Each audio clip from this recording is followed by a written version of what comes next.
Welcome to the Truth and Liberty Show, where trusted leaders bring biblical insights to important issues to help you stand for truth and effect godly change in our nation and in our world.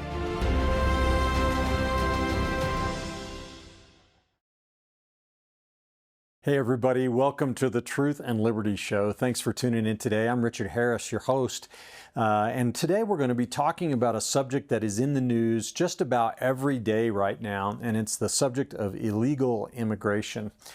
Did you know that as of July of 2023, it was estimated that there were 12 million illegal immigrants residing in the United States of America. There were 3 million illegal crossings in 2024 alone.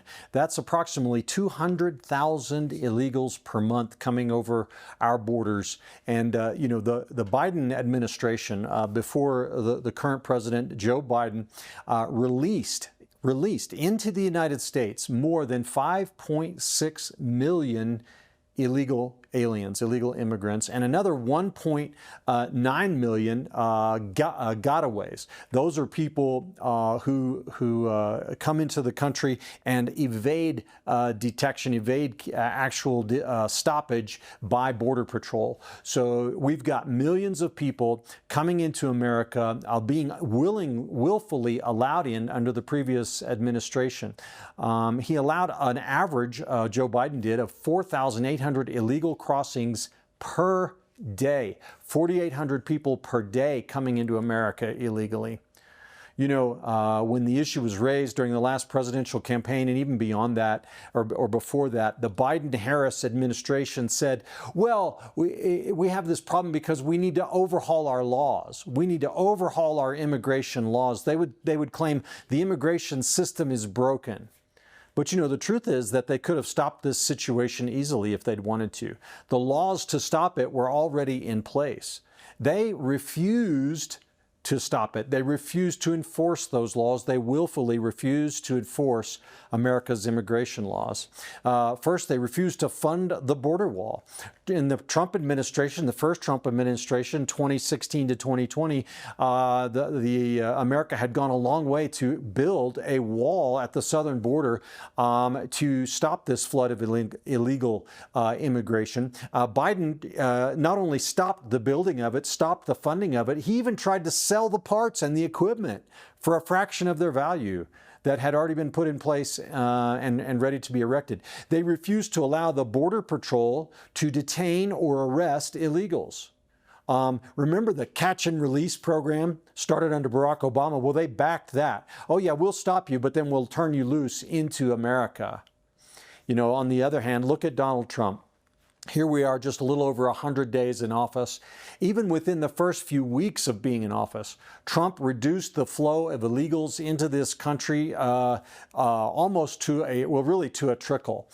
His enforcement and deportation measures have reduced that number of illegal crossings. Remember I said under Biden it was 4,800 a day.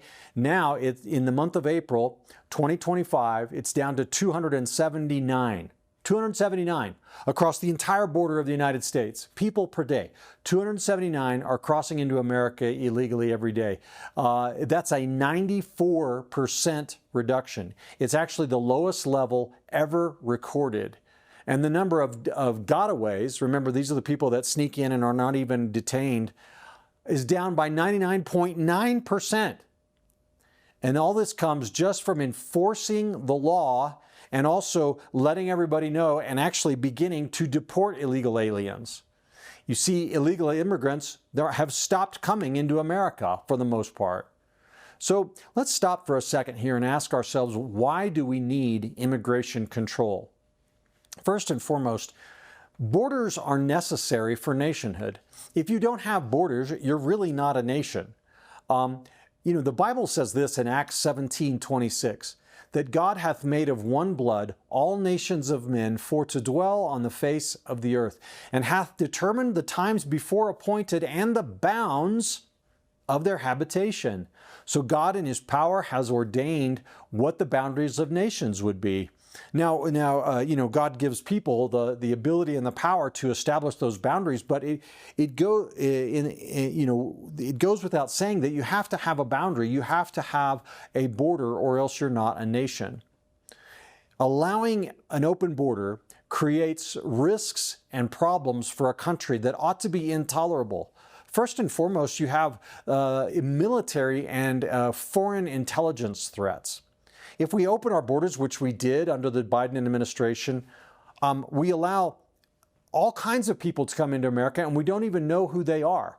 For example, Chinese nationals, hundreds and thousands of them were coming into the United States, and we didn't know anything about them. The Chinese Communist Party has an elaborate spy and intelligence network in the United States. Did you know under the Biden administration there were actually Chinese police stations in America? Yes, that's right. And so you allow our enemies, our international enemies, to come into America for any purpose whatsoever. Also military threats. What's to stop, if we have an open border, what's to stop people from bringing in weapons of mass destruction, nuclear warheads, chemical weapons, other arms and weapons and military personnel? Okay, another threat is crime. When you open the borders, you allow criminal enterprises access into your country. In short, cartels and gangs. And what comes with the cartels and gangs? Drugs, prostitution, sex trafficking, labor trafficking. Another threat that's posed by illegal immigration is this, and this one might not settle with liberals, but the spread of disease. That's right. We've always, as America, when we are enforcing our border laws, we always include disease prevention in that process. So when someone comes to the port of entry, they have to provide proof of vaccination. They're inspected for other types of visible diseases or lice or things of that nature. And there's nothing wrong with that, folks. And by saying that, I'm not saying that all illegals and everybody from every other country is a disease-carrying criminal. I'm not saying that. But the truth is that there are parts of the world that do not prevent the spread of disease as well as we would like. And it's only responsible for our government, who is charged with responsibility for protecting Americans, to do what they can at the border to stop diseases from entering the country. The other thing is poverty and expenses and government subsidies. The illegals that come into America, they're not coming here, generally speaking, except for cartel members, they're not coming because they're already wealthy. They're coming here because they're not wealthy, and they're looking for a better way of life, an opportunity. And that's, commendable in a way. But they need to follow our laws. They need to come through the port of entry and obey our immigration laws. When you have millions of people coming into America, then you also come with that people that don't have jobs, people that need assistance, financial assistance, and other things. And we'll talk about that more in just a second. But I want to mention another sort of intangible, and that's the threat that illegal immigration poses to culture in the United States. Now, you might say, Richard, you're being racist now, and other things. It's not racist to recognize the fact that the United States of America has a special culture. The culture of this nation has been built on biblical values from the beginning. These truths that enable us to be a nation of laws, to be a nation of freedom, to be a nation of equality and justice and prosperity. These principles have been woven into our culture by our founding fathers, by the people that settled this nation, and it makes us a special place. This is why people want to come here. But here's the thing, folks. These principles and this culture built on the Bible is not shared by all the nations of the earth. That's what makes us special. If we don't have borders and we don't control immigration, then it's open to people from all over the world coming here who don't share those values. Now, obviously, we want immigrants. We want them to come here so that they can experience this life and experience this culture and get a better way of living and come to understand and know these values and share in them. But if we don't control it, the influx will be overwhelming. And this is not, I'm not trying to use fear tactics or anything else. I'm just trying to be realistic here. Look at what has happened to Europe over the last 15 years, as they have literally opened their doors to immigrants from the Muslim world. All right? Muslims have filled Europe. Literally, Germany, France, Italy, Spain, the United Kingdom, Netherlands, and on, Sweden, Norway, Denmark. Muslims have filled these countries. The Muslims are now running England almost. The mayor of London, the prime minister of England. Muslim sanctuary cities where Sharia is the law of the land, not the British Constitution and British law. Is this what we want in America? Are we going to be able to stop this if we don't do something to control our borders? So I'm in favor of immigration. I'm in favor of legal immigration. I'm in favor of it because my ancestors were immigrants. We were all immigrants here, right? And so we, according to Scripture, we need to have compassion on immigrants. We need to treat them with fairness and provide lawful immigrants with equal rights under the law. Deuteronomy 27:19 says, "Cursed is anyone who withholds justice from the foreigner, the fatherless, or the widow." Then all the people shall say, Amen. Exodus 12:49 says, "The same law shall apply both to the native born and to the foreign residing among you." So equal law for lawful immigrants and U.S. citizens. Exodus 22:21 says, "Do not mistreat or oppress a foreigner, for you were foreigners in Egypt." But these verses are all speaking about, they're not speaking about illegal immigrants. They're not talking about people that invade your country. They're talking about people who come to live in your nation with permission. We are not to have two standards of laws, one for people who've lived in America their whole lives and one for new immigrants. But it's not, these verses are not saying that we should open our borders and allow anyone and everyone to come to America without limitation, without requirements, without standards. Folks, the influx of illegal immigration into America has resulted in a rise in crime that is extremely serious. Now, this shouldn't come as a surprise, because it's a true statement to say that all illegal immigrants are criminals. That's because they have broken the law by entering the country. By breaking the law, they are by definition a criminal. I'm not saying that all illegal aliens in America are violent criminals, but they are all criminals, right? As of July 21st, 2024, nearly 600, but let me back up and say this. Of the illegal aliens in America, many of them were also guilty of other crimes, and many of those of violent crimes in the countries where they lived before they came to America. As of July 21st, 2024, nearly 650,000 criminal illegal aliens, these are illegal aliens who had also committed other crimes, were on ICE's non-detained docket and roaming free in communities across the United States. That means these are people that had come across, ICE detected them, but ICE did not put them in jail or anything like that. That was under the Biden administration. 15,000 of them had been convicted of murder, 20,000 of sexual assault, 105,000 of other assaults, 126,000 were guilty of trafficking offenses, 16,820 were guilty of weapons offenses, 3,372 of kidnapping, and 3,971 were guilty of commercialized sex offenses. These are people that the Biden administration willfully allowed into the United States to roam our streets.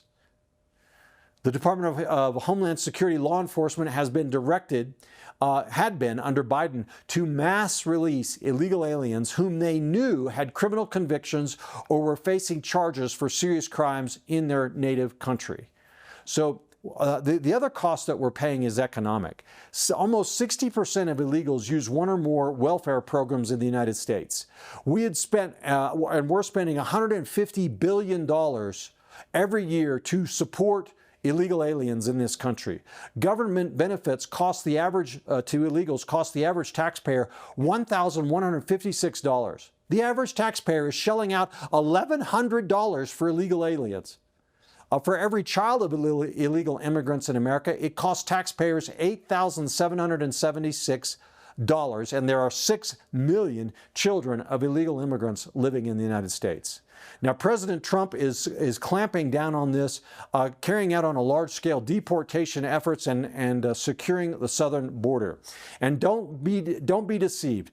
Due process rights are not being, by and large, deprived to these individuals. Under American law, ICE has the power, with probable cause, to detain individuals who do not have documentation of their right to be in the United States and to engage in expedited removal. Now, people that are detained in that manner, if they don't have proof of their citizenship, they can make a claim for asylum under American law, where they can receive a hearing and everything else. But if they did not enter the United States through a port of entry, then an alleged illegal immigrant is given an opportunity, or can request opportunity, to contest the determination of illegal status. So we can get this job done as a country. We are getting it done now, thank God for the election of Donald Trump. But we have a very serious problem in America, and that is sanctuary cities and sanctuary states. Colorado, where Truth and Liberty and Andrew Womack Ministries are located, is a sanctuary state. And our guest today to talk about this problem is local Sheriff Jason Mikesell. Now, Sheriff Mikesell has a long career in law enforcement and public safety. His grandfather was a chief of police. His father was a Vietnam War veteran. Sheriff Mikesell has been the sheriff of Teller County, Colorado, for many years now. And before that, he had many accomplishments, including SWAT team qualifications. He worked his way through the ranks to be commander in charge of detentions facilities, commander of operations, commander of the SWAT team. He even served as the Woodland Park chief of police and many other things. He's now a candidate for governor in the state of Colorado. He's personally trained active duty special forces groups across the world, and he has spent many years fighting to have the ability under Colorado law just to cooperate with ICE. And so he's going to share with us now about how these sanctuary laws in Colorado, what they are, and how they are facilitating the rise in crime in our state. Colorado was one of the safest states in America before the Democrats took over this state, but now Colorado is one of the most dangerous places in America to live. That's right. In 2012, Colorado had 307 incidents of violent or property-related crimes per 100,000 people. They were 80 points below the national average. Now we have 492 incidents per 100,000 people. That's 307 to 492. That's a 112-point rise, now we're 112 points above the national average. A 30% increase in property crime from 2018 to 2022. And Denver now has the 5th highest homeless population in America, even though it's only 19th in population. And I could go on and on with many other statistics. But let's go now to our interview with Sheriff Jason Mikesell. This is one you won't want to miss, so stay tuned. We'll be right back after some short announcements. Are you passionate about standing for truth in the culture, but don't know how to get started? Well, Truth and Liberty, our mission is to educate, unify, and mobilize the body of Christ to stand for truth in the public square. And as part of our mission, we provide you with an amazing array of resources on our website. And our website has just been revamped, remodeled, and retooled to be user-friendly. And I'm so excited about it because I believe that there's nothing like it out there anywhere. I want to encourage you today to go to truthandliberty.net and check out the Resources Center and the Get Equipped Center. On our Resources Center, you will find hundreds of links, hundreds of videos, articles, blogs, even America's original founding documents can be found on Truth and Liberty's Resources Center. It's searchable by topic, preset topic, or you can put in a custom search to find exactly what you need and what you're interested in. In the Get Equipped section, we link you to tools created by our strategic partners, including Pray, Vote, and Engage tools. Culture Impact Team, Civic Action Teams, Biblical Citizenship in Modern America, Biblical Worldview Training, and more. So go today to truthandliberty.net and find what you need to get equipped to stand for truth in the public square. All right, we're back here on Truth and Liberty, and I'm really excited today because our special guest is homegrown local sheriff Jason Mikesell, who's with us here at our studios at Truth and Liberty and Andrew Womack Ministries. Sheriff Mikesell, thanks for coming on the set today. Well, thanks, Richard. It's good to be here. Man, it couldn't be more timely having you with us today, as it seems like what's in the news every single day right now is illegal immigration and the crime that's related to it and other issues connected to that. And so I know you've been sort of, as a sheriff, you're not an ICE officer, you're not an immigration officer, but as a local sheriff, you come into contact with illegal immigrants all the time, every day. And you in particular have been involved in the fight to allow local law enforcement to cooperate with ICE. So I'd like to just, dive right into this morning and talk about it. First, give us a sense for illegal immigration in our country today, or maybe just back up a little bit before Donald Trump became president, and the scope of the problem we're dealing with and how that affects crime and safety in our communities. Well, I think, Richard, what we've seen is once the Biden administration took over, because I worked with the Trump administration in the very first part of the immigration battle we have here. Once Biden's officials came in, and it really changed kind of the face of what we started seeing. We started to see more cities go to sanctuary, and a city it becomes a sanctuary city once it starts not allowing law enforcement to work with it, with the sanctuary laws. So as we started to see that, we started seeing an uptick in crime. We started an uptick in illegal immigration. And then we really started to see an uptick in the criminal actions by illegal immigration, because we started to see, as a sanctuary state, just more crime in general. Why is it, there's this thing that bugs me, Sheriff, I want to just raise. It seems like the words that we use to describe illegal immigrants is always changing, almost like the left is trying to find some wording that is more palatable. Like they change it to undocumented workers, or now I think they call them migrants. But why do we say illegal immigrants or illegal aliens? Well, here's the reason why it's illegal aliens or illegal immigration, is because the Constitution and actually Congress was the one that actually created the laws that said if you cross into the United States illegally, and it's illegally, it's then a crime.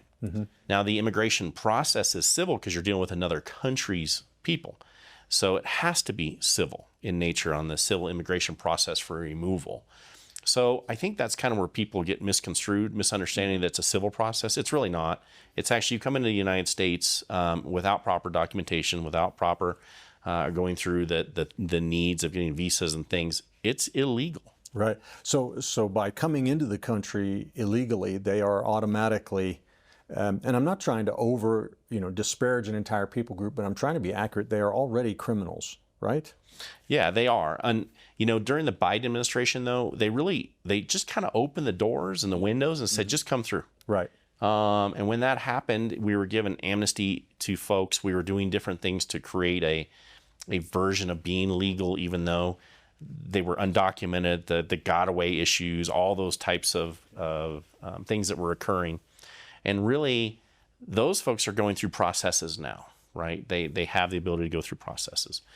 But the ones that just came across, and I say the ones, they're people, right? Yeah. Those people that were coming across our borders illegally didn't have to go through a process. So nobody even knows who they are. So there are literally millions of people in America right now who entered our country without going through any check, any process, have no paperwork whatsoever. They just came in and they're living here illegally, and no one knows who they are. Absolutely. Yeah, wow. Absolutely. And the problem is I don't know that they knew it was illegal because of the way the Biden administration just opened the doors. Well, but let me push back on just a little bit here. The stats I saw this morning as I checked before we came on set, in the month of April, the number of crossings, illegal crossings at the southern border is down now to 279 per day, which is down from thousands per day under the Biden administration, and it's the lowest level on record. So if that's true, and Trump, it's not like Trump's gone into Mexico and passed the word out saying, hey, everybody, it's against the law to come in.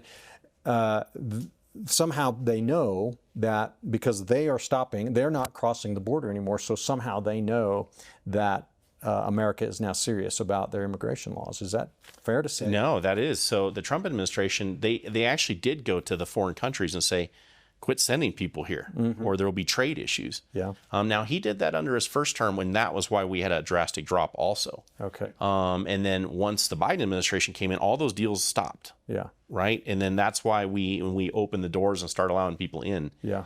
And then now, since the Trump administration has actually started working with countries again, that's why you don't see the large caravans coming. Yeah. That's why there's people that know you're not going to get into the United States anymore. Okay, well, so let's go back to what you started talking about. This is really important. As a sheriff, you have primary law enforcement duty in the county. You are responsible for the safety of our county, as are sheriffs all over America. How does illegal immigration affect your ability to do your job? Well, in this state, it really drastically cuts our ability to work with our federal partners. And that's a serious concern to all of us. And here's why it's become a concern for us, and that's how I got involved in this, is that when we were dealing with cartels and the black market marijuana trades that were happening all across Colorado, because we legalized marijuana through the people, it opened up a vacuum where cartels were coming here to grow marijuana, and then they were bringing workers here to work with it. But then they were opening up their logistics lines all across Colorado with all kinds of different things, fentanyl, sexual trafficking, all those things. So to deal with a cartel, you don't just deal with them on your own as a local sheriff. You have to have ICE, because ICE documents who's here and who's not here and what they're doing. And now, the Trump administration has made all federal agents de facto ICE agents under their articles. So HSI, DEA, ATF, FBI, they're all de facto ICE agents now. What does that mean? That means they've been like deputized to enforce immigration laws. Yeah, right? so they've been what we would call cross-deputized, right? Okay. Which makes them an ICE official at this point. And the state of Colorado, I don't think, understands that. They believe they're only dealing and only sanctuarying against ICE. Yeah. But what they're actually doing is sanctuarying against all federal agencies at this point. So just so people know, because we've got audience all over the world, but is that Colorado is what you call a sanctuary state. Yes. And Denver, the largest city in Colorado, is a sanctuary city. So sanctuary means they've passed laws to make where we live a quote unquote sanctuary place for illegal immigrants. Now, practically speaking, can you comment on what those laws are? Yeah, absolutely. So we have laws that were passed by the legislature now that limits the ability for law enforcement to work with or interact with ICE. It also interferes with the information release to ICE, and it disallows all state workers from probation, parole, corrections from identifying to ICE that we have illegal immigrants that are criminals inside of our prisons, which means Colorado is basically it's a sanctuary city, sanctuary state. You had the city of Denver that produced laws that basically say that their law enforcement officers can't work with ICE whatsoever and can't have any interactions with them. This is almost too much to take in. It almost sounds like a state of rebellion, where a state or a city within the United States tells its law enforcement, you're not allowed to work with the federal government to enforce federal law. I thought the Constitution and the laws of America were the supreme law of the land. They are the supreme law of the land. And here's the issue sheriffs are now dealing with. Sheriffs are a Constitution protecting organizations across the United States. We deal with the Constitution every day. We take an oath to the U.S. Constitution and the state Constitution. But what we found with the legislature is they're kind of pinning us in the middle and making us decide which laws we're going to follow. And now you have a state that really wants law enforcement to follow the laws of Colorado. But you have a state legislator, state governor, a state administrative body that is saying we're not going to follow the laws of the land in the United States. So I think it's a turning point right now in the United States history where a state believes their state rights overrule federal rights. And it's even been decided in Colorado State Court that we can't make or disallow our Constitution of the United States from being looked at over Colorado, or Colorado's can't be overruling of the federal immigration laws. So let's break this down a little bit, Sheriff. Though you said under Colorado law, state law, it's illegal for sheriffs or local law enforcement of any kind in Colorado to work with ICE. What does that mean, work with ICE? Well, it means the transfer of information. So if I have an investigation and we've arrested somebody that has an immigration status. They don't want us to turn over that information once we have somebody in jail for in custody for something. They don't want us to give that information over to ICE, which really should be furthering their investigation. I have what's called a 287G deputy. Right now in the state of Colorado, she is primarily a federal agent when she encounters somebody from another country that she is having to identify as illegal here. In all other states and other places, that 287G deputy can arrest someone like that inside of my jail. And then we would then transfer them over to ICE. In this state, we can't do the physical arrest, which means we have to contact ICE to do the physical arrest. And then they'll take custody of the person. So they're really interfering with a federal investigation through my 287G program. Wow. Doesn't sound like United We Stand, does it? It's not. It's not. And that's the sad part is the split in Colorado now from what we see as a federal laws and then state laws. So let's say you arrest someone for, I don't know, theft, right? They shoplift at Walmart or something like that. I don't know if they would do that or not, or if that would be the city. But let's say you do, and you have them in county jail, and you run the records, and you say, hey, wait a second, this person's not legal in the United States. Colorado says, Sheriff, you may not tell the federal government that you have captured an illegal immigrant. Well, it even gets worse. So there's a new law that passed the legislature, both House and Senate, that's now sitting on the governor's desk. That law would prohibit us from giving that information to ICE, but it would also, if we did it knowingly, it would charge the deputy with up to a $50,000 fine that the governor's office, who would appoint somebody to look into, would be able to find the deputy with no appeal process. There's nothing that could stop us from, or for us to deal with to stop that fine from going into effect on the deputy.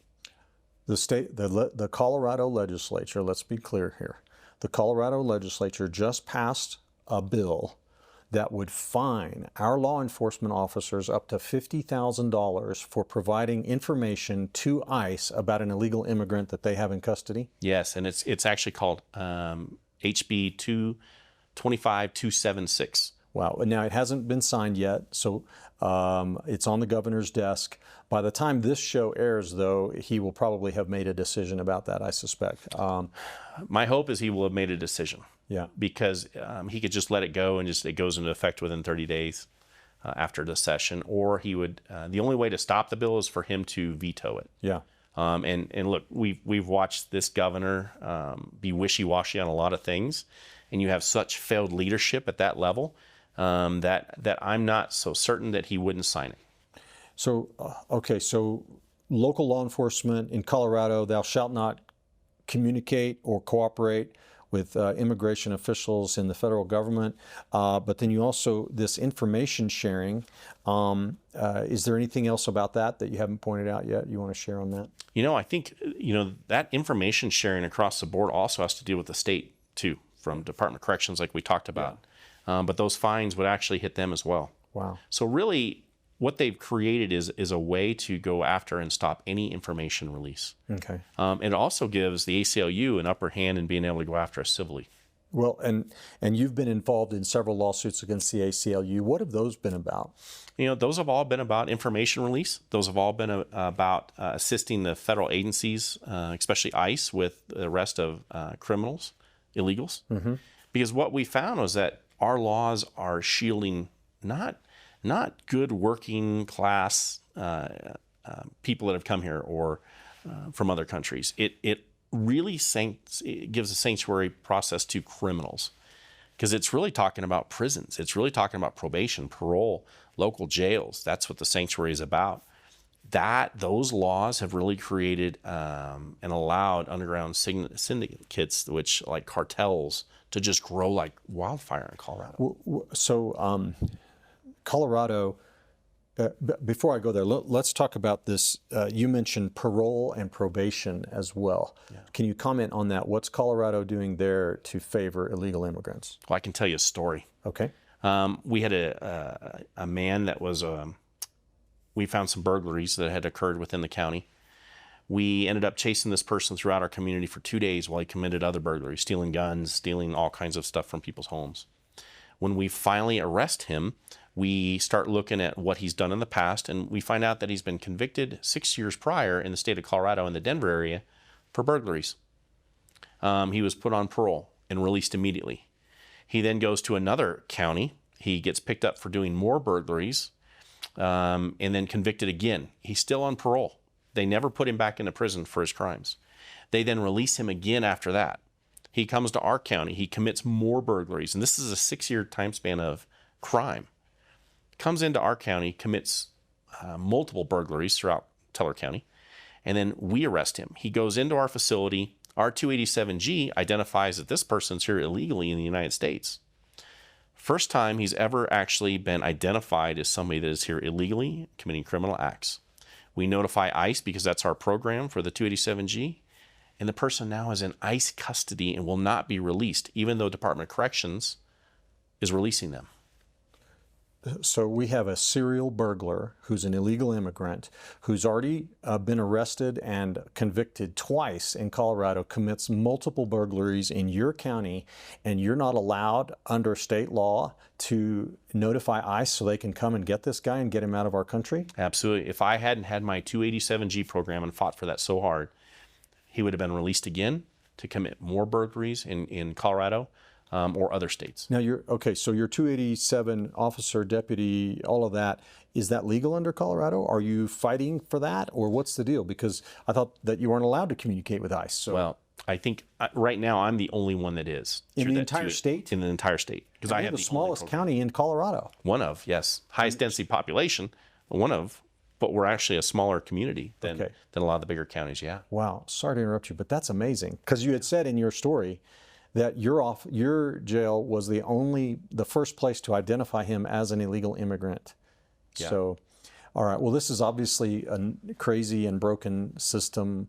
Sheriff, I want to just point out right now to our viewers, Colorado's legislature is controlled by Democrats. The governor is a Democrat. The Democrats have been in almost complete control of the state government since 2018, I believe it is, and then even beyond that in large measure. Do we need a change in Denver? We need a huge change. And here's the thing. We have what's called a trifecta, right? Mm-hmm. Everything is Democrat run right now. And really, even a lot of Democrats aren't happy with that side of their own house, right? Because it's very activist driven in Denver. And here's the problem. You have had failures at all levels of the Democratic legislature right now. Like we're spending $8,000 per illegal immigrant in the Colorado area, Denver for sure. Is that on welfare subsidies? I mean, help for the welfare subsidies. We're paying for their housing. We're paying for the legal costs. Polis actually signed in a bill a few years ago that allows the state taxpayers to pay for the immigration costs for attorneys. We the taxpayers pay for lawyers to defend people that come into our country illegally. You're paying it every day, Richard, just like I am. And then now he's put another $5 million into a fund to help Weiser, who's the Attorney General right now, fight the federal government on this. And look, the last time that a state fought the federal government to this level, and they're telling their law enforcement, you can't work with the federal agents. In fact, they want us to rebel against the federal government, was a civil war. This makes no sense to me why we are poking the chest of the federal government, because 40% of the Colorado budget comes from the federal government. And now you have an administration saying, hey, we're going to cut funding until you comply with the laws of the United States. When has a federal government ever had to say that to a state in the United States in the last 100 years? The civil rights movement is the only thing that comes to mind where the federal government had to send troops into the South to enforce civil rights laws there. Yeah. And now this is like it's kind of the same thing, except it's just insane. I can't understand why would Democrats put the interests of illegal aliens above the safety of the citizens of Colorado. Well, and the sad part is you have a citizenry that's paying for it, that we don't want to pay for that. But you also have the other side where these people are being used as pawns by the Denver legislature to create a false narrative to fight the federal government because they're not happy with what the values are now of the United States. And I think that's the seriousness that I look at when I talk to a lot of people that are here illegally that are doing good things, right? Because the sheriff's department, we're not going after those people. I don't care if they're working, right? Our job is the criminal side. Immigration's job is the people here illegally and how they deal with that.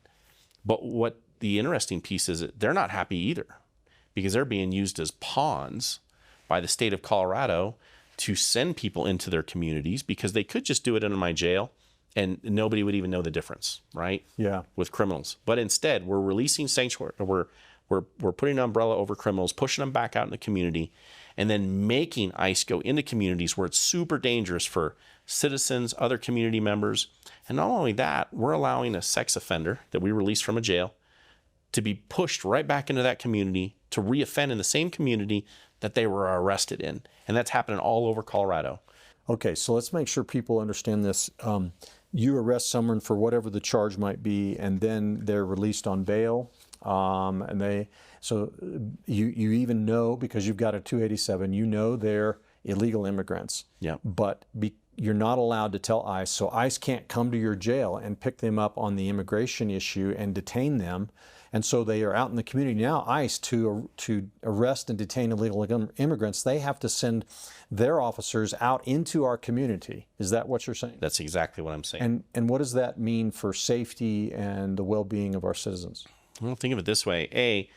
We have a criminal, somebody that's been convicted of a crime or something else, that now is back in the community they committed the crime in. So those victims don't want to talk to anybody. At the same point, now ICE, and I'm sorry to interrupt you, Sheriff. You're saying victims have a reason not to cooperate with law enforcement now because they're scared of the perpetrator and the gangs and other stuff like that. Because they know that we can't protect them anymore. All right. Because we're sending them right back into their communities. Okay. Then on the other side of that, the flip side of that, ICE agents who are now going into possibly an armed conflict with somebody that can be armed now because they're outside of a jail in an unsafe environment where now you have other people that could become victimized. Say we get in a shootout with somebody. Mm-hmm. Why did we have to? They could have been dealt with in our facilities. Yeah. But now, once they're in a community, now we have people crossing in between. We have standoffs. You've got to use a SWAT team sometimes. The other side of it too is what legislatures don't understand, because they think it's this big, ICE is this great big group coming in from the federal government to do this. No, they're actually people live in our communities. They're sons, daughters, wives, husbands of citizens. And a lot of times they come right out of the Hispanic community and are working with ICE to deal with the illegal side of things. So recently in the news, there was a raid on a nightclub in Colorado Springs. And I think that the headlines indicated there were 100 illegals arrested in that raid, but there were also lots of other crimes that were being committed in connection with that nightclub. Can you comment on that situation? What happened there, and how did the laws of Colorado help facilitate that situation? Not the arrest, but facilitate the crime. Yeah. So I can talk about the fact we did send some equipment down to assist. Yeah, Colorado Springs is not in your county. Right, not in my county. But I can comment on the fact of this isn't like, this was a big arrest for ICE. But they've had them in Denver also. You remember they hit a nightclub a few months ago in Denver, and they actually arrested a bunch of Trindalagua members, known gang members. This isn't new in Colorado, and it's happening. So it just happened in a neighboring county right next to us within 20 minutes of my county line too. Mm-hmm. And I think what it shocked people was that, well, how is this happening here? Well, it's happening because of what we've done in the state to allow this to occur. Look, you've got prostitution, you've got fentanyl, you've got all kinds of other drugs. You have a nightclub out in the middle of the public with over 100 plus arrests just on the criminal side of illegal issues. Mm-hmm. So it's a major impact to Colorado. It's a major impact to our communities. Mm-hmm. So with illegal immigration, now it's true, there are lots of people who come into America illegally who are looking for a better life, I suppose, and you know, they may not be violent. They are criminals by definition by breaking America's immigration laws. But the other crimes, there are also other crimes that come with this whole problem of open borders. Can you comment on that? Like, what are those crimes, and what have you seen here in Colorado as far as the crime rate and the other consequences? Well, you know, one of the biggest factors we've seen is that they move with the people that are trying to get here and do legal things too. So you have illegal criminals that are coming into the country that are bringing your fentanyls. Because where does fentanyl come from? The precursors come from China. They go into factories in Mexico. They produce it in Mexico, and then the cartels drive across the borders, right? So what people in Colorado don't understand is all that comes across the border. So your prostitution, your sex slaves, all those types of things.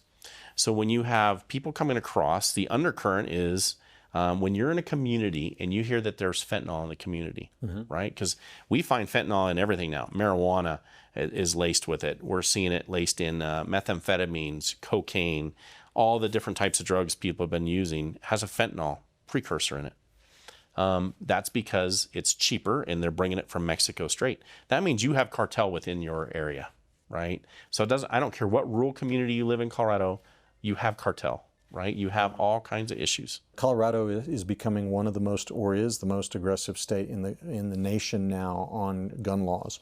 Can you summarize what this Democrat-controlled legislature has done, and Governor Polis on infringing on Second Amendment rights? Well, I think one word, it's ridiculous, right? So I went up and I fought all those bills. 003 was the worst and the latest and greatest of the nastiest bills I've ever seen. It has so badly taken away the rights of Colorado citizens on Second Amendment. And what they did was, at a certain point, the legislature and decided that, well, hey, sheriffs, because there's 64 of you and you've all said that you don't want this law, we're going to make you and your counties pay for this. So what they did basically is they said, hey, sheriffs, you think you're the constitutional protector of their rights, and unfortunately your constituents believe that. And that was actually words that one of them said. So we look at that and go, well, yeah, we have to be, because you're forcing the cost on us and you're putting us as the bad guy, making people have to register with us to purchase these types of firearms. But really the state of Colorado, this gun bill was really to take away any and all rights. They don't want to. What did 03 do? So 03 created a registry system for your firearms going forward, that you have to go through us at the sheriff's office, get a training class by a verified instructor, which the state still hasn't figured out what does that mean. You then have to pay all the fees to the state of Colorado. They want us to assess a fee to basically allow you to buy back your right to buy any type of semi-automatic firearm that's magazine fed, any type of handgun that's magazine fed, which is 80% of the firearms sold in the state of Colorado. Unless you have a revolver or some kind of pea shooter, you're going to have a magazine-fed handgun. Yep. All right. Yep. And so with that, then, those laws make you have to go through us. And at the end of all this, it says a sheriff may, not shall, but may allow you to buy that weapon, right? But here's the problem with that. That process could take 6 to 8 months. Because if we go off of what the state of Colorado has done for hunter safety cards, it's a 3 to 8 month process now because they're so backlogged. They did all their judging of how many people would buy weapons out of 50,000 people. That's what they said. It's only going to be 50,000 people.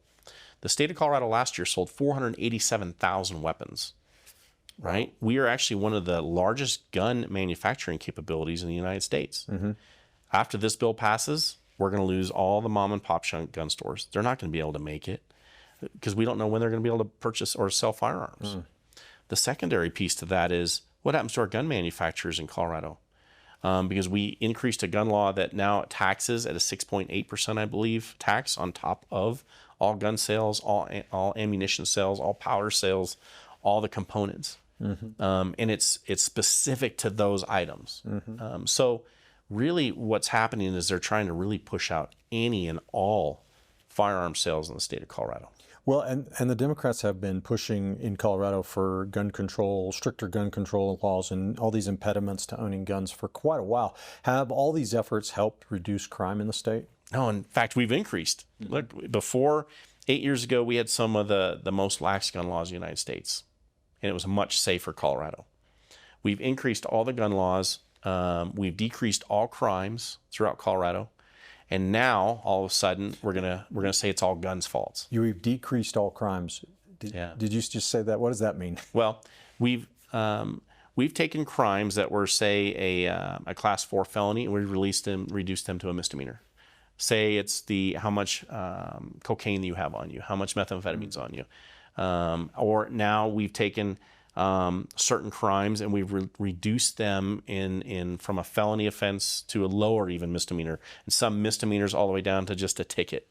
We've reduced our bonding schedule to where we're bonding people out much faster, or it's a cash bond where they can just bond right out of jail as soon as they get in jail.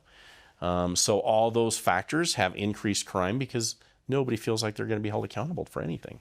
Can you give just maybe a couple examples of crimes where the penalties have been reduced? Yeah, there was a bill that they were trying to pass this year. It was called an extreme indifference. So basically what they were doing is taking something that was a class 4 felony. And that was, say somebody drives by right now and they shoot through your windows, right? But they don't hit anybody in the room. The legislature wanted to reduce the level of felony down to a class 5 or class 6 felony so that those people, once they go into prison, could be released immediately. Okay, we want to make life easier on our drive-by shooters when they're not lucky. Yeah. Is that or any shooter, right? Okay. As long as they didn't hit you, it must be okay now. Must be okay. It's not really that important to have a bullet flying through your window. Okay, so once again, our Democrat-controlled governor and legislature have been doing everything they can to favor criminals over law-abiding citizens in our state. Am I overstating that? No, and actually, Richard, here's the other thing: over victims. Mm-hmm. Tell me about that. So if you're a victim of a crime in Colorado, but this person you know is going to be released within an hour or two of that crime, that's an issue in Colorado. When you're a victim of a crime, you expect justice to be done, and you expect that person not to be able to come back after you or to re-victimize you. Mm-hmm. But in Colorado, that's changed.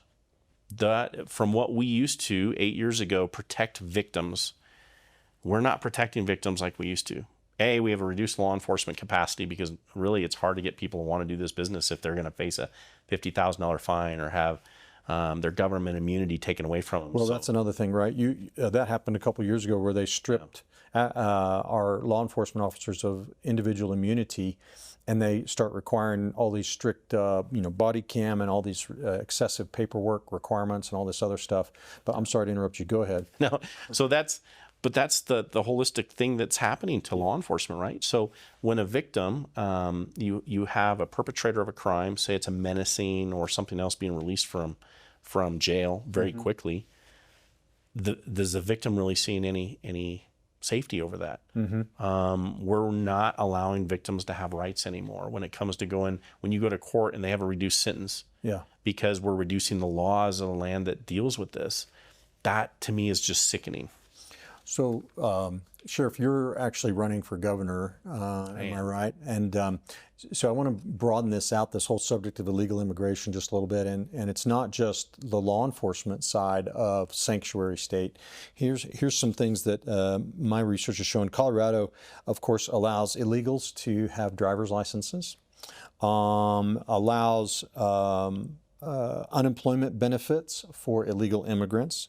So that means we're paying insurance premiums through our employers every day for unemployment insurance, and the state is mandating that illegals be able to get those benefits. Medicaid coverage, in-state tuition rates for illegal immigrants, access to all kinds of public benefits, equal privileges for permits and licensing under state law of all kinds of professions and things along those lines, and reduced sentencing requirements in Denver to prevent low-level criminal convictions from triggering deportations, and on the list goes. Is this, if we don't stop this, is this basically a form of I don't want to overstate now, but national suicide, it sounds like to me.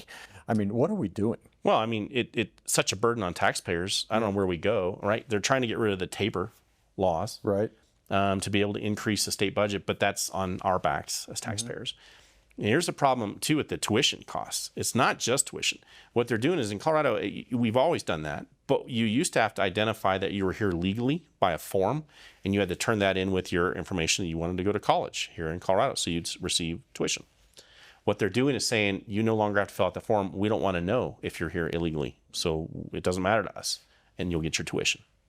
You know, look at your hospitals being overwhelmed by illegal immigration, too. We're paying for that because right now in the state of Colorado, if you apply and you're here illegally, you can apply and receive up to 90 days of health care for free, state paid. Those are issues we're dealing with too. And not only when you get your driver's license in the state of Colorado is saying, oh, you can go to work. But really that flies in the face of federal law also. Yeah. And then also, if you want to go and vote and you're here illegally, you have to opt out of not voting, right? It's if I'm right, you're automatically registered in Colorado. Automatically registered. So when you get your form to vote or your mail-in ballot, you would have to say, well, listen, I shouldn't vote because I'm here illegally. You have to have a real conscience. You have to have a real conscience. So here's the deal. I'm sorry, Sheriff, we're running out of time. Yeah. Colorado, you automatically register to vote when you get a driver's license or you sign up for government benefits or a number of other things. Yeah. And then you will get a ballot in the mail, no proof of citizenship required, and you can vote in our elections. You can. You can. Wow. And here's the thing. At the end of the day, there's good people here wanting to do the right thing, right? And I think that we do need to change some of how we deal with immigration rules for people coming to the United States. But that's not our job as a state to identify that. That's the job of the federal government to identify that. But we have to control our borders. We have to be able to push criminals out of the state and not allow them just to have free run of everything. Yeah.